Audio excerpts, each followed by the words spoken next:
কি বলেছে তোমার পীর, কি বলেছে আকাবির, কি বলেছে তোমার বাপ দাদারা, কি বলেছে তোমার পীর, কি বলেছে আকাবির, কি বলেছে তোমার বাপ দাদারা। ওইসব কিচ্ছা ছাড়ো যদি বন্ধু পারো, ওইসব কিচ্ছা ছাড়ো যদি বন্ধু পারো, কোরআন হাদিস জেনে বুঝে একটু তুমি পড়ো, আল কোরআনটা বুকের মাঝে আঁকড়ে তুমি ধরো। কি বলেছে তোমার পীর, কি বলেছে আকাবির, কি বলেছে তোমার বাপ দাদারা। তোমার নেতা তোমার শায়েক আসল দলিল না, শয়তানও যে অলি সে যে দিতে পারে ধোকা। তোমার নেতা তোমার শায়েক আসল দলিল না, শয়তানও যে অলি সে যে দিতে পারে ধোকা। তাই বায়াত নেয়ার আগে বন্ধু, তাই বায়াত নেয়ার আগে বন্ধু আমির যাচাই করো।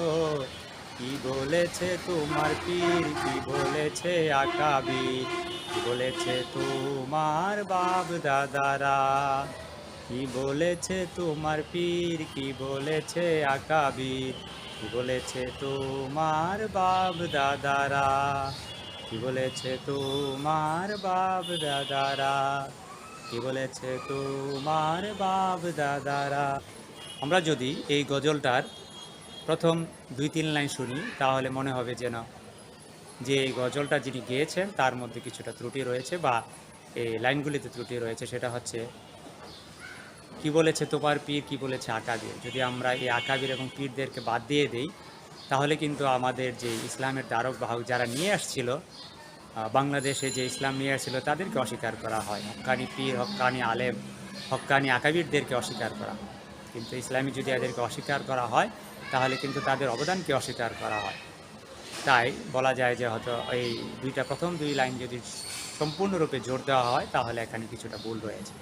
কিন্তু তার পরক্ষণে যদি কিছু লাইন আমরা শুনি, 2-1 লাইন পরে আরও গজলটা একটু বেশি শুনি তাহলে বুঝতে পারবো।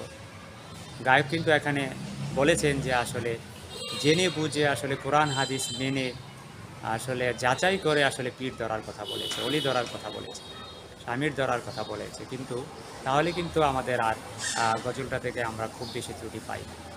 কিন্তু আমাদের দেশে আসলে হক্কানি পীর, হক্কানি আমিরদের থেকে আসলে বন্ড পীর, মাজার পূজারী, কবর পূজারীর সংখ্যা বেশি। মূলত আসলে দেখা যায় যে এই গজলটা গাওয়া হয়েছে তাদের উদ্দেশ্যে, যে যাতে সাধারণ মানুষ যেন আসলে ইসলামের বিরুদ্ধা দেখিয়ে যাতে কেউ তাদেরকে বন্ড পীরদের কাছে, মাজার পূজারীদের কাছে নিয়ে যেতে না পারে। বলতে গেলে যাতে তারা যাতে আসলে এসব বিভ্রান্তিতে না পড়ে, সেই জন্য তাদেরকে সতর্ক করার জন্য আসলে মূলত গায়ক এই গজলটি গেয়েছেন। কি বলেছে তোমার পীর, কি বলেছে আকাবির, যাচাই বাছাই করে আসলে বায়াত গ্রহণ করার জন্য বলেছে।